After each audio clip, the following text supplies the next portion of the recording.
इस प्रोग्राम की सदारत कर रहे जनाब रिजवान अंसारी साहब और हमारे प्रदेश के महासचिव एडवोकेट उवैस साहब, वे हाज़िरीन मजलिस, अस्सलाम वालेकुम व रहमतुल्लाहि व बरकातुहू। मेरे अजीज साथियों, आज हम गणतंत्र दिवस मना रहे हैं और मैं तमाम हाज़िरीन अहले वतन को इंडियन यूनियन मुस्लिम लीग की जानिब से गणतंत्र दिवस की हार्दिक शुभकामनाएं पेश करता हूं। मेरे अजीज साथियों, जैसा कि आप सभी ने सुना है कि हमारे तमाम लीडर अपनी बात संविधान के ऊपर, गणतंत्र दिवस के ऊपर रख चुके हैं, तो मैं उन बात को नहीं दोहराना चाहूंगा, लेकिन मैं आपके सामने कुछ बातें रखना चाहता हूं। जैसे कि संविधान के ने हमें जो हक दिए हैं उसको किस तरह से हम इस्तेमाल कर रहे हैं, ये आपको इंडियन यूनियन मुस्लिम लीग के अंदर मिलेगा। वो कैसे कि जब हिंदुस्तान की भाजपा के अंदर सरकार CNRC लाती है तो आपकी पार्टी, आपकी तंजीम इंडियन यूनियन मुस्लिम लीग सबसे पहले उसकी मुखालफत पार्लियामेंट में करती है और उसका मुकदमा सुप्रीम कोर्ट में लड़ती है। तो हिंदुस्तान के अंदर CAA और NRC का कोई को रोक रहा है, उसका मुकदमा कोई लड़ रहा है, तो आपकी अपनी तंजीम इंडियन यूनियन मुस्लिम लीग है। तो आप ऐसी तंजीम से जुड़े हुए हैं, एक ऐसी पार्टी से जुड़े हुए हैं जो कन्फर्म सेकुलर पार्टी है और संविधान को मानकर संविधान की रक्षा के लिए काम कर रही है। तो मेरे जी साथियों, एक तो हम देख सकते हैं कि किस तरह से CNRC के ऊपर हमने अपनी आवाज को बुलंद किया, और अभी फिलहाल का जो मसला हमारे सामने एक पेश आया है कि केंद्र की सरकार वक्फ बोर्ड को के अंदर अपना दखलंदाजी कर रही है, जिसकी मुखालफत हमारी नेशनल कमेटी ने, हमारे सांसदों ने पार्लियामेंट के अंदर फुल जोर से की है।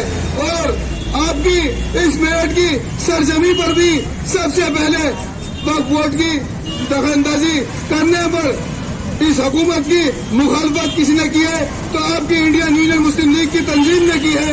ये आपके पास एक सबूत है कि हाँ, संविधान को मानने के लिए, संविधान पर चलने के लिए आपकी तंजीम किस तरह से बेखौफ अपनी आवाज को बुलंद करती है।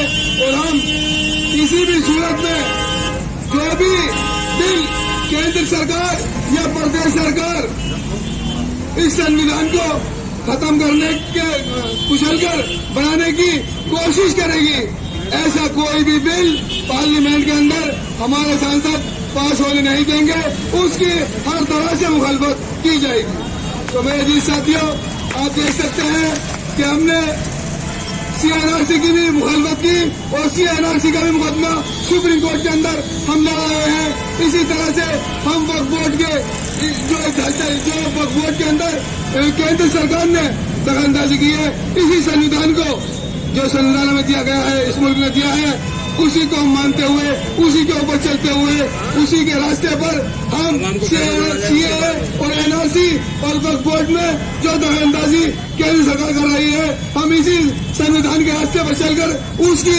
पुरजोर मुखालफत करते रहेंगे। किसी भी सूरत में हिंदुस्तान के अंदर हर धर्म को अपने ही धर्म के हिसाब से जीने का, रहने का हुकूक जो दिया है वो इसी तरह से रहेंगे। किसी भी सूरत में हुकूमत किसी भी धर्म के लोगों से उनके धार्मिक जो आजादी है वो नहीं छीन सकती।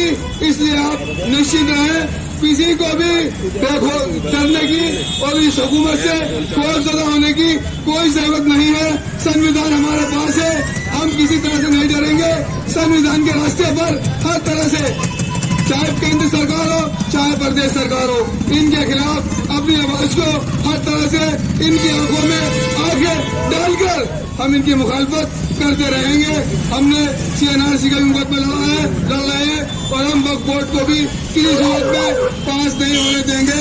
हम वक्फ बोर्ड वक्फ की प्रॉपर्टी है, ये अल्लाह की जागीर है और हमेशा क़यामत तक वक्फ बोर्ड की प्रॉपर्टी सिर्फ और सिर्फ इंशाअल्लाह ये सिर्फ प्रॉपर्टी अल्लाह की रहेगी। किसी को भी इसकी एक गज नहीं, एक इंच का टुकड़ा भी वक्फ बोर्ड की प्रॉपर्टी का न प्रदेश न केंद्र सरकार को किसी सूरत में एक इंच का टुकड़ा भी नहीं दिया जाएगा। इंशाअल्लाह आप इस पार्टी से लगे रहिए और हम संविधान को की रक्षा के लिए कदम उठाते रहेंगे। मैं अपनी बात को पूरी करता हूँ। अस्सलाम वालेकुम व रहमतुल्लाहि व बरकातहू।